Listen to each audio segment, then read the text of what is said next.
pagi teman-teman. Selamat pagi teman-teman. Selamat pagi adik-adik. Selamat pagi teman-teman. Kita mau memulai ibadah online hari ini dengan memuji Tuhan. Ku kasih kau dengan kasih Tuhan bersama Ibu Susi, Aca Dan Kak Lydia. Mari kita bangkit berdiri. Ayo teman-teman yang di rumah.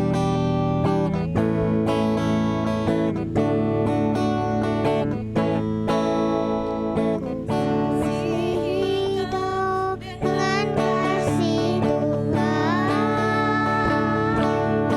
Ku kasihi kau dengan kasih Tuhan. Ku lihat di wajahmu kemuliaan Raja.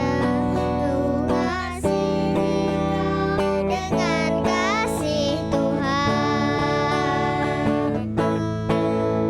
Kasihi kau dengan kasih Tuhan. Ku kasihi kau dengan kasih Tuhan. Ku lihat di wajahmu kemuliaan Raja. Ku kasihi kau dengan kasih Tuhan. Adik-adik, mari kita sikat berdoa. Kita mau berdoa. Doa pembuka. Selamat pagi Tuhan Yesus. Kami mengucapkan puji dan syukur buat pagi hari ini Tuhan. Kami anak-anak-Mu mau ibadah. Tuhan berkati yang di studio maupun di rumah masing-masing. Bapa, dari awal hingga pertengahan hingga akhirnya kami serahkan ke dalam tangan Tuhan. Bapa, beri semangat anak-anak-Mu untuk beribadah. Yang sedih Tuhan hibur, yang sakit Tuhan sembuhkan, yang bermalas-malas Tuhan ketuk pintu hatinya untuk semangat lagi memuji dan menyembah Engkau. Terima kasih Tuhan, kami serahkan ibadah hari ini ke dalam tangan Tuhan. Dalam nama Tuhan Yesus Kristus kami berdoa. Amin. Amin. Ayo kita bangkit berdiri lagi. Kita mau memuji Tuhan. Apa kali dia? Hati-hati gunakan tanganmu.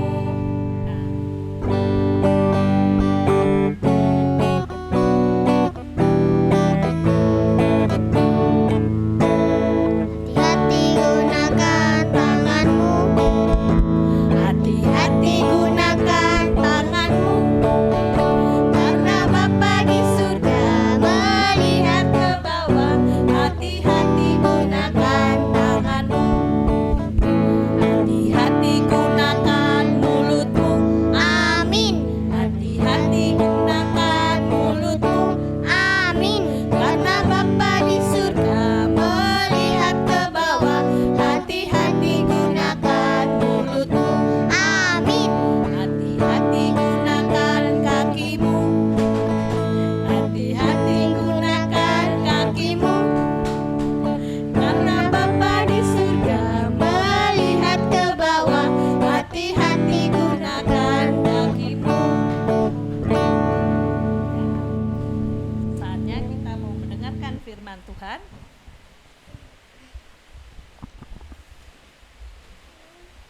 Adik-adik, pujian tadi itu mengingatkan kita untuk hati-hati menggunakan tangan, menggunakan mulut. Jadi kita kalau berbicara yang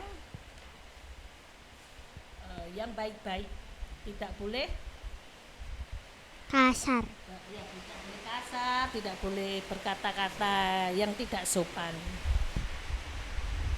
Kita mau mendengarkan firman Tuhan di dalam Alkitab kita atau di dalam HP yang ada teks Alkitabnya, yaitu di Lukas 15 ayat 1 sampai 3 disambung 11 sampai 32.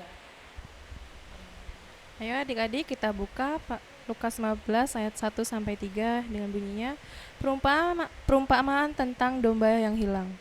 Para pemungut cukai dan orang-orang berdosa biasanya datang kepada Yesus untuk mendengarkan dia. Maka bersungut-sungutlah orang-orang Farisi dan ahli-ahli Taurat katanya. Ia menerima orang-orang berdosa dan makan bersama-sama dan mereka. Lalu ia mengatakan perumpamaan-perumpamaan ini kepada mereka. Kata lagi, ada seorang mempunyai dua anak laki-laki, kata yang bungsu kepada ayahnya, Bapa, berikanlah kepadaku bagian harta milik kita yang menjadi hakku. Lalu ayahnya membagi-bagikan harta kekayaan itu di antara mereka. Beberapa hari kemudian anak bungsu itu menjual seluruh bagiannya itu lalu pergi ke negeri yang jauh. Di sana ia memboroskan harta miliknya itu dengan hidup berfoya-foya. Setelah dihabiskan semuanya, timbullah bencana kelaparan di dalam negeri itu, dan ia pun mulai melarat. Lalu ia pergi dan bekerja pada seorang majikan di negeri itu. Orang itu menyuruhnya ke ladang untuk menjaga babinya. Lalu ia ingin mengisi perutnya dengan ampas yang menjadi makanan babi itu. Tetapi tidak seorang pun yang memberikannya kepadanya. Lalu ia menyadari keadaannya, katanya, betapa banyaknya orang upahan bapakku yang berlimpah-limpah makanannya, tetapi aku di sini mati kelaparan. Aku akan bangkit dan pergi kepada bapakku dan berkata kepadanya, Bapa, aku telah berdosa terhadap surga dan terhadap Bapa. Aku tidak layak lagi disebutkan anak Bapa. Jadikanlah aku sebagai salah seorang upahan Bapa. Maka bangkitlah ia dan pergi kepada bapaknya. Ketika ia masih jauh, ayahnya telah melihatnya. Lalu tergeraklah hatinya oleh belas kasihan. Ayahnya itu berlari mendapatkan dia, lalu merangkul dan mencium dia. Kata anak itu kepadanya, Bapa, aku telah berdosa terhadap sorga dan terhadap Bapa. Aku tidak layak lagi disebut anak Bapa. Tetapi ayah itu berkata kepada hamba-hambanya, lekaslah bawa kemari jubah yang terbaik. Pakaikanlah itu kepadanya dan kenakanlah cincin pada jarinya dan sepatu pada kakinya. Dan ambillah anak lembu tambun itu, sembelihlah dia dan marilah kita makan dan bersukacita. Firman Tuhan tadi kita ambil di dalam Lukas 15 ayat 1 sampai 3, ayat 11 sampai 32. Dengan tema jangan malu mengaku salah. Adik-adik, siapa yang pernah berbuat salah? Saya. Mbak Aca. Contohnya apa berbuat salahnya? Korupsi. Korupsi, anak kecil korupsi. Apa? Kan biasanya mama suka titip beli apa gitu, terus kembaliannya aku ambil. Oh, iya. Oh bener. Kalau mamanya suruh aja belanja beli Royco, belinya 1.000 kembalinya 4.000, mamanya nggak dikasihin ya, itu nggak boleh, harus dikasihin ya. Kalau Mbak Lydia apa Mbak Lydia? Salah mengumpulkan waktu tugas. Oh, Waktu deadline tugas. mengumpulkan waktu tugasnya tidak on time, jadi mengaku bersalah. Ya, adik-adik di sini juga ada cerita berbuat salah. Seorang anak yang namanya Risa. Risa itu disuruh mamanya untuk membelikan kemiri karena mau masak rica-rica. Risa, tolong belikan ibu kemiri. Langsung lari begitu saja ke warung. Sampai warung bingung mau belikan apa ya tadi. Tukang warungnya tanya, mau beli apa? Apa ya tadi, disuruh mamanya ketumbar. Ngertinya ketumbar. Terus dibawa pulang ketumbarnya. Mana Risa? Mamanya tanya begitu. Ini mah, loh, mama mau masak rica-rica kok dibeliin ketumbar. Mama kan butuh kemiri. Risa bilang, maaf ma. Tadi Risa langsung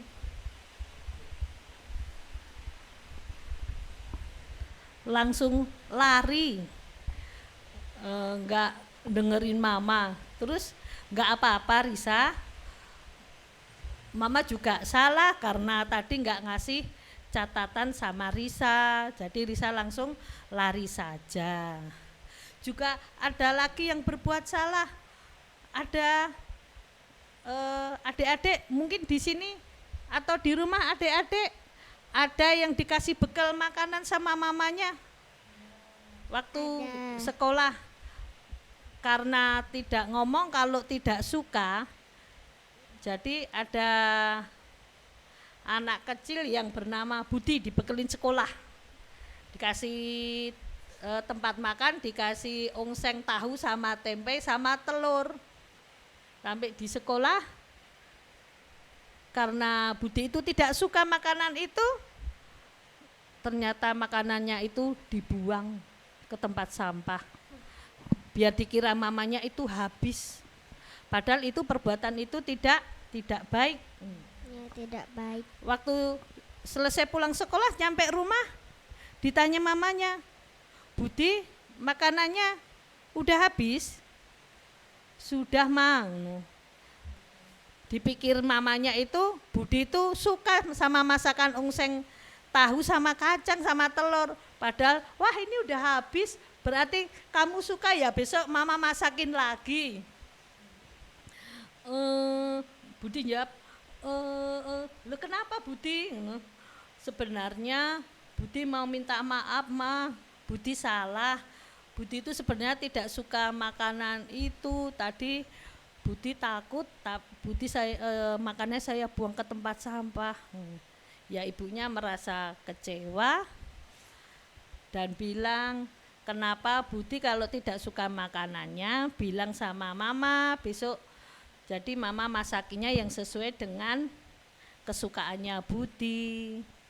Jadi adik-adik di sini kalau tidak suka makanan yang dibuat mama harus bilang, biar dimasakin sesuai kesukaan anak-anak. Dan Budi juga meminta maaf sama mamanya, tidak mengulangi lagi. Di dalam cerita ini kita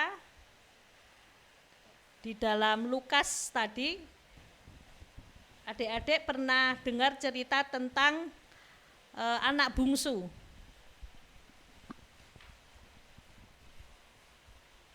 Anak yang hilang.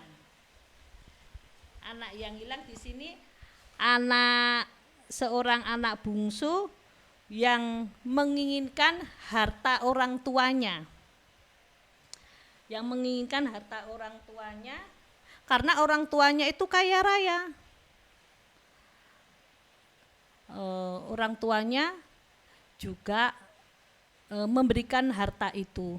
Kemudian si bungsu itu pergi merantau dan menghambur-hamburkan harta milik orang tuanya dengan foya-foya sampai uang itu habis, dan buat makan aja tidak ada.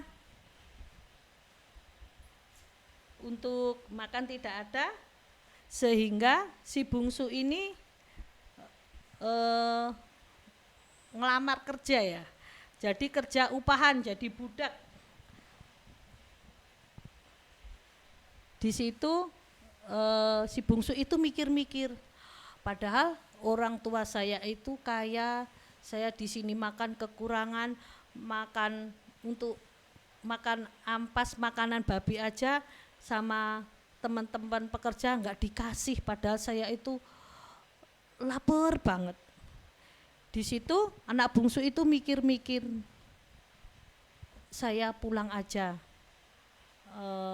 ketemu orang tua saya mau meminta maaf dan bersujud, tidak akan mengulangi lagi.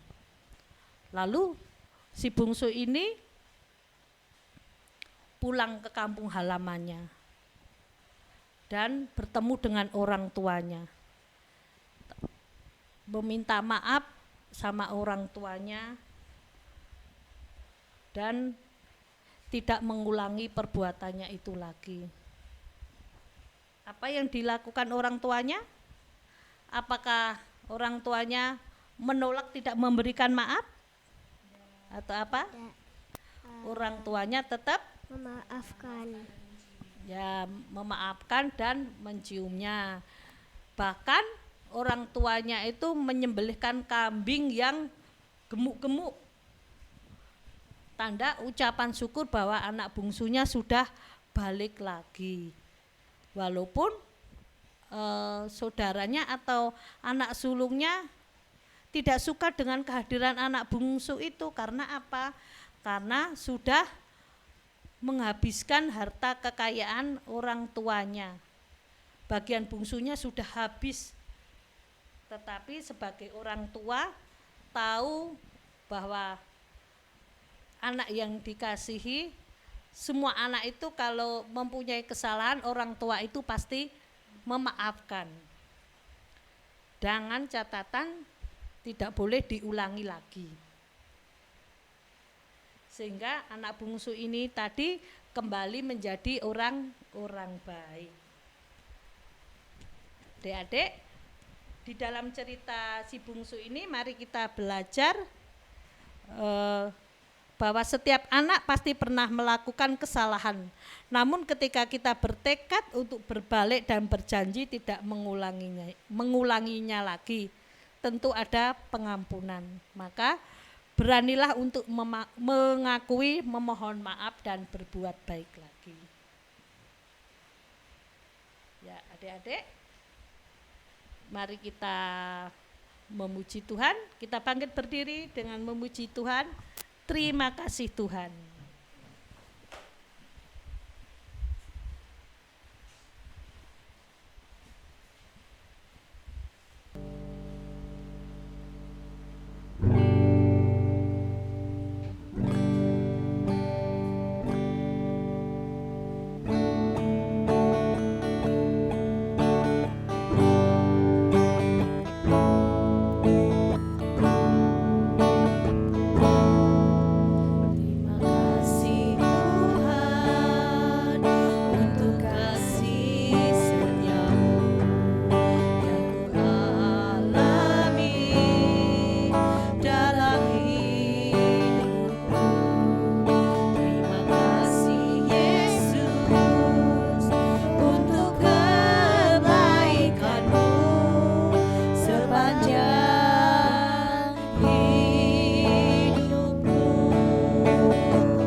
kasih buat firman-Mu hari ini Bapa, menjadi kekuatan di dalam hidup kami.